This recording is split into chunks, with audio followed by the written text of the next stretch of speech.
Bonsoir, bienvenue à ce flash d'information sur GoJuve à la présentation Bambakan. La Juventus cherche désespérément son trequartista. Alors que Roberto Pereira et Arturo Vidal se partageaient le rôle la saison passée, Max Allegri souhaite désormais compter sur un joueur davantage fantaisiste, balle au pied et imprévisible dans les derniers 15 mètres.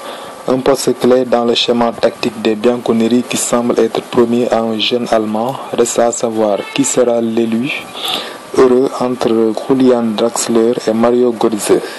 On connaît tous la fiabilité des moteurs allemands. Il n'empêche, les deux joueurs ciblés prioritairement par la Juventus ont des caractéristiques très différentes. Mario Götze, le meneur de poche du Bayern de Munich, est considéré comme l'un des meilleurs trequartisti au monde malgré son jeune âge, peu utilisé par Guardiola avec lequel une incompatibilité d'humeur fausse la qualité de ses prestations. Götze songe à un départ de Bavière. Le problème, c'est que l'Allemand attend que ce soit justement le coach espagnol qui le mette sur le marché des transferts, une sorte de syndrome de Calimero qui lui colle à la peau.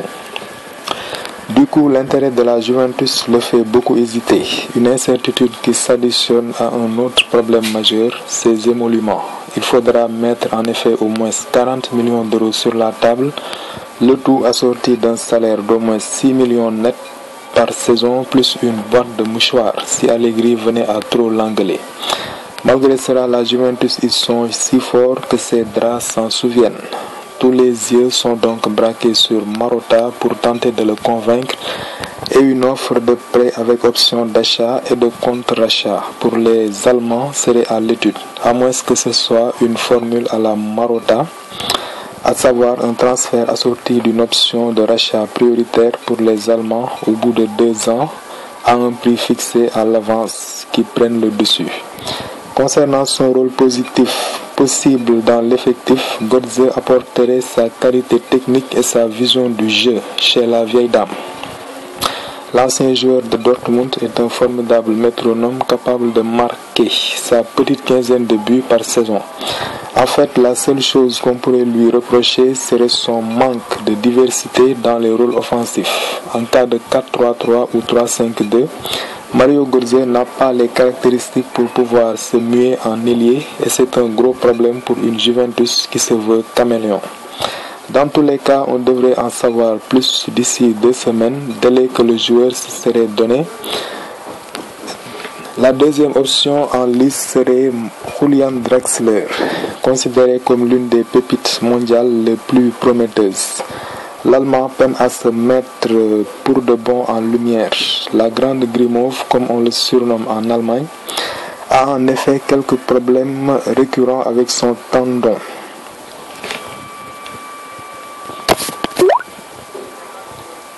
Depuis 2 saisons, une fois inébranlable en l'infirmerie qui lui a fait louper la bagatelle de 40 matchs en 2 années.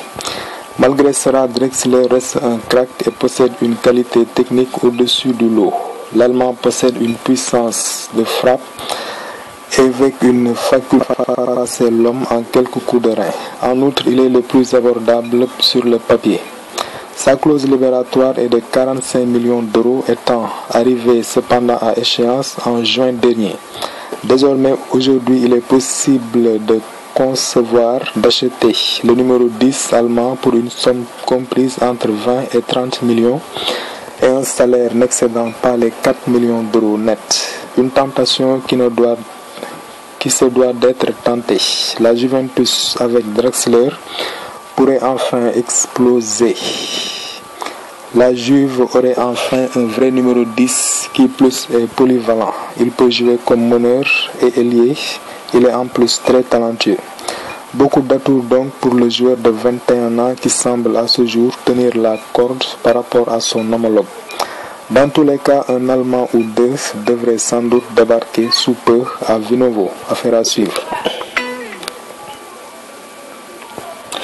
À seulement 20 ans, Adrien Rabiot est déjà au centre des tractations. Mécontent de son court temps de jeu, malgré une prolongation jusqu'en 2019, le milieu auteur de 21 matchs en Ligue 1 la saison dernière a des velléités de départ.